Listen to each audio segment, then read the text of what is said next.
Весенние работы на пасеке. Весной, когда дневная температура воздуха приближается к плюс 5 градусам, пчеловодам пора вносить ульи из амшанника на пасеку.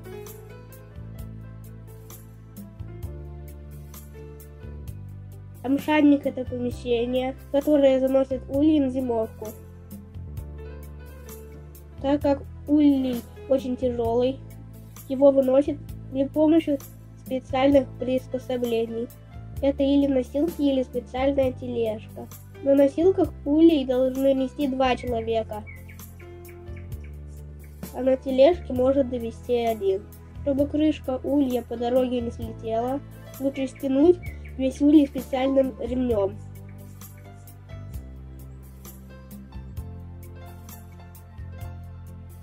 Пяток отверстия, откуда вылетают пчелы, во время переноса нужно закрыть. Нести или вести улей нужно предельно аккуратно, без резких движений. Когда улей уже стоит на месте, литок нужно открыть.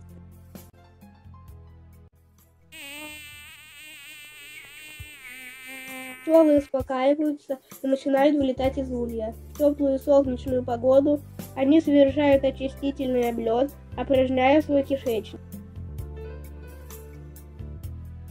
Пчеловод, наблюдая за пчелами во время облета, определяет состояние семей после зимовки.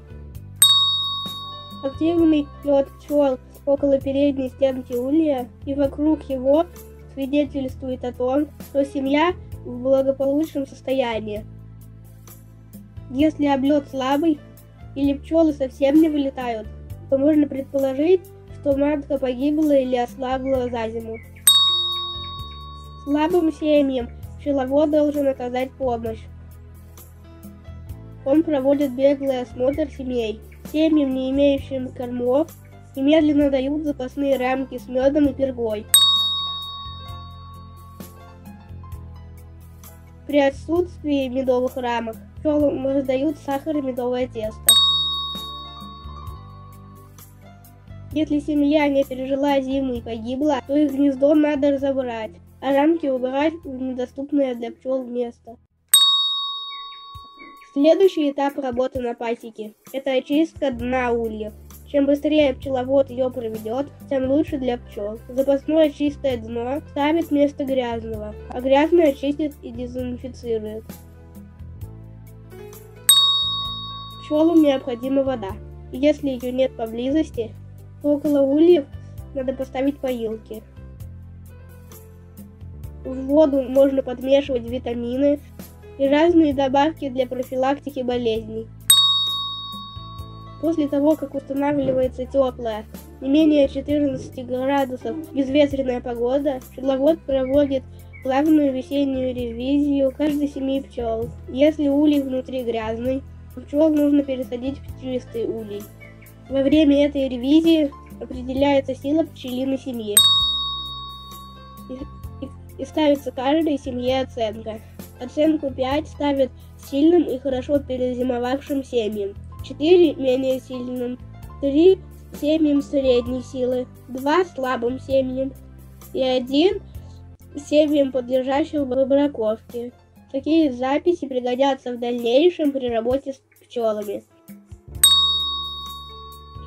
Все перезимовавшие пчелы к весне отмирают, а вместо них появляются молодые. Если рождаемость превосходит смертность, то семья растет. В случае большого отмирания пчел семья уменьшается, ослабевает. Задача пчеловода состоит в том, чтобы слабые семьи как можно быстрее довести до уровня сильных.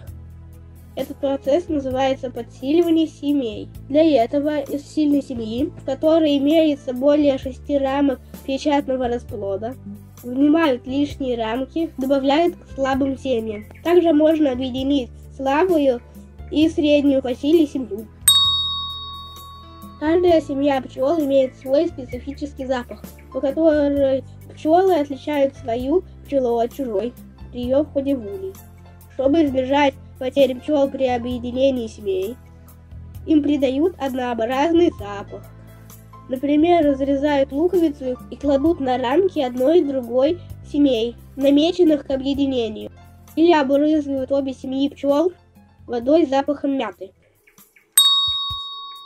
Обычно объединяют семьи, в которых матка утеряна или погибла. Если на пасеке много сильных пчелиных семей, то можно от каждой из них получить по отводке.